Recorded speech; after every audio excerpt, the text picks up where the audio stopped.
एक मछुआरे के बेटे एपीजे अब्दुल कलाम ने अखबार बेचकर अपने जीवन का सफ़र शुरू किया और देश के वैज्ञानिक बने तथा आगे चलकर सबसे बड़े राष्ट्रपति पद को भी शोभायमान किया। डॉक्टर कलाम का जन्म 15 अक्टूबर 1931 को दक्षिण भारतीय राज्य तमिलनाडु के रामेश्वरम में हुआ। आरंभिक संघर्षपूर्ण दौर से गुजरते हुए उन्होंने मद्रास इंजीनियरिंग कॉलेज से एरोनॉटिकल इंजीनियरिंग में पढ़ाई की। सन 1962 में कलाम इसरो में पहुंचे, जहां पहला स्वदेशी उपग्रह प्रक्षेपण यान SLV-3 बनाया। सन 1980 में रोहिणी उपग्रह को भी पृथ्वी की कक्षा के समीप स्थापित किया गया। उन्होंने अग्नि और पृथ्वी जैसी मिसाइलें भारतीय तकनीक से बनाई। वर्ष 1992 से 1999 तक डॉक्टर कलाम रक्षा मंत्री के रक्षा सलाहकार भी रहे। इस दौरान वाजपेयी सरकार ने पोखरण में दूसरी बार परमाणु परीक्षण भी किए और भारत परमाणु हथियार बनाने वाले देशों में शामिल हो गया।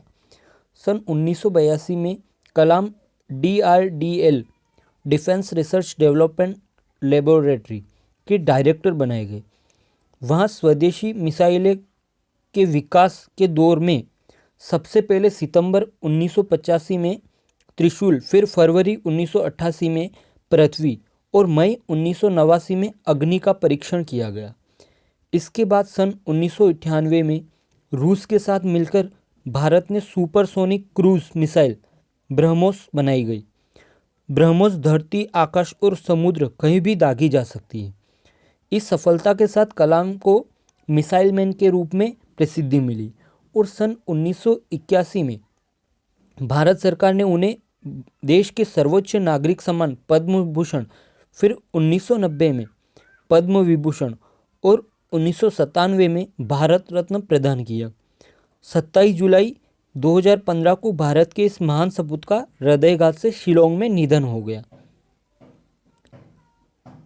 डॉक्टर एपीजे अब्दुल कलाम के अनुसार सफलता के 10 नियम इस प्रकार हैं। नियम 1, सपने सच हो इसके लिए सपने देखना ज़रूरी है। महान सपने देखने वालों के सपने हमेशा श्रेष्ठ होते हैं।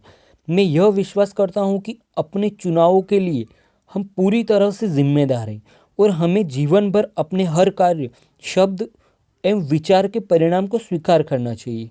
नियम 2, युवाओं के लिए संदेश। अलग ढंग से सोचने का साहस करें, आविष्कार का साहस करें, अज्ञात पथ पर चलने का साहस करें, असंभव को खोजने का साहस करें और समस्याओं को जीतें तथा सफल बने। ये वे महान गुण हैं जिनकी दिशा में आप अवश्य काम करें। नियम 3, भ्रष्टाचार से मुक्ति। अगर एक देश को भ्रष्टाचार मुक्त होना है तो मैं यह महसूस करता हूँ कि हमारे समाज में 3 ऐसे लोग हैं जो ऐसा कर सकते हैं। ये है पिता, माता और शिक्षक।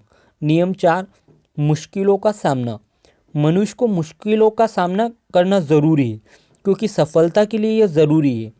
जब हम बाधाओं का सामना करते तो हम पाते हैं कि हमारे भीतर साहस और लचीलापन मौजूद है जिसकी हमें स्वयं जानकारी नहीं थी, और यह तभी सामने आता है जब हम असफल होते हैं।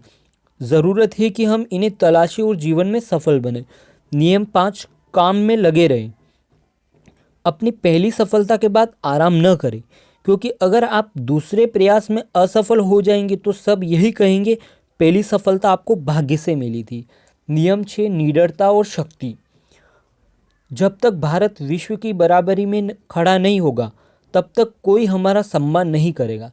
इस विश्व में डर की कोई जगह नहीं है, यहाँ केवल शक्ति ही शक्ति का सम्मान करती है। नियम 7, विकास के अवसर। यह संभव है कि हम सबके पास बराबर प्रतिभा न हो, लेकिन अपनी प्रतिभाओं को विकसित करने का हम सभी के पास बराबर अवसर होता है। एक के बाद दूसरा अवसर आता रहता है। नियम 8, सबसे बड़े अध्यापक।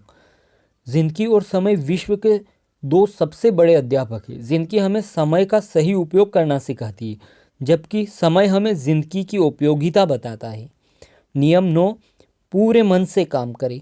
जो लोग आधे अधूरे मन से कोई काम करते हैं उन्हें आधी अधूरी व खोखली सफलता मिलती है जो चारों ओर कड़वाहट भर देती है। इसलिए जो भी काम करें पूरे मन से करें।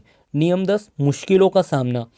जब हम दैनिक समस्याओं से घिरे रहते हैं तो हम उन अच्छी चीज़ों को भूल जाते हैं जो कि हम में है। इंसान को कठिनाइयों की आवश्यकता होती है, क्योंकि सफलता का आनंद उठाने के लिए ये ज़रूरी है। हमें प्रयत्न करना नहीं छोड़ना चाहिए और समस्याओं से नहीं हारना चाहिए। मुश्किलें ज़िंदगी का हिस्सा है, उनके कारण ज़िंदगी को समाप्त नहीं किया जा सकता, लेकिन स्वयं की मदद करें जिससे आप अपनी शक्ति को जान सके। मुश्किलों को भी पता चलने दें कि उनके लिए आप कितने मुश्किल हैं।